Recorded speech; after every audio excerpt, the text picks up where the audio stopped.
അസ്സലാമു അലൈക്കും. അറഫ ദിനത്തിൻ്റെ പ്രത്യേകതകൾ എന്തൊക്കെയാണെന്ന് പറഞ്ഞു തരാം. ഹജ്ജ് മാസത്തിലെ ഏറ്റവും മഹത്തായ ദിവസമാണ് അറഫ ദിവസം. ഡേ ഓഫ് അറഫ ഇസ്ലാമിലെ ഏറ്റവും വിശുദ്ധവും മഹത്തായ ദിവസങ്ങളിലൊന്നാണ്. ദുൽഹജ്ജ് മാസത്തിലെ 9-ാം ദിവസമാണ് അറഫ ദിനം വരുന്നത്. ഈ മാസമാണ് ഹജ്ജ് മുസ്ലിങ്ങൾ മൗണ്ടൈൻ അറഫയിൽ ഒത്തുകൂടുന്നത്. അള്ളാഹുവിനോട് കരഞ്ഞ് ദുആ ചെയ്യുന്ന ദിവസമാണ്. നബി സല്ലല്ലാഹു അലൈഹി വസല്ലം പറയുന്നു, ഹജ്ജ് എന്നാൽ അറഫയാണ്. അതായത് ഹജ്ജിലെ ഏറ്റവും പ്രധാനപ്പെട്ട ഭാഗം തന്നെയാണ് അറഫയിൽ നിൽക്കൽ. അറഫ നോമ്പിൻ്റെ മഹത്വം. ഹജ്ജിന് പോകാത്ത മുസ്ലിങ്ങൾക്ക് അറഫ ദിനത്തിൽ നോമ്പ് നോൽക്കുന്നത് വളരെ മഹത്തായ സുന്നത്താണ്. ഒരു ഹദീസിൽ പറയുന്നത്, അറഫ നോമ്പ് കഴിഞ്ഞ ഒരു വർഷത്തെയും വരാനിരിക്കുന്ന ഒരു വർഷത്തെയും ചെറിയ പാപങ്ങൾ മായ്ക്കാൻ കാരണമാകും. അതുകൊണ്ട് ഈ നോമ്പ് നഷ്ടപ്പെടുത്തരുത്.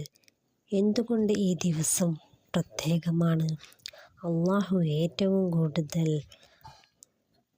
ആളുകളെ നരകത്തിൽ നിന്ന് മോചിപ്പിക്കുന്നതും ദുആകൾക്ക് ഉത്തരം ലഭിക്കുന്നതും പാപമോചനത്തിന് വലിയ അവസരം. മലക്കുകൾ മനുഷ്യരുടെ ഇബാദത്ത് നോക്കിക്കാണുന്നു. പലരും ഈ ദിവസം കരഞ്ഞ് തൗബ ചെയ്ത് മടങ്ങുന്നു. കാരണം ജീവിതം മാറ്റാൻ തന്നെ ഈ ഒരൊറ്റ ദിവസം മതി.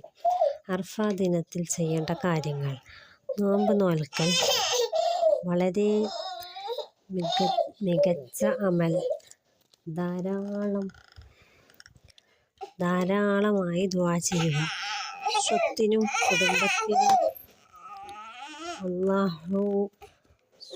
സ്വന്തത്തിനും കുടുംബത്തിനും ഉമ്മത്തിനും വേണ്ടി ദുആ ചെയ്യുക. ഇസ്തിഗ്ഫാർ ചെയ്യുക. അസ്തഗ്ഫിറുല്ലാഹിൽ അലീം എന്ന് ചൊല്ലുക. തക്ബീർ ചൊല്ലുക. ഖുർആൻ പാരായണം ചെയ്യുക. കുറച്ച് സമയമെങ്കിലും ഖുർആനിൽ ചെലവിടുക.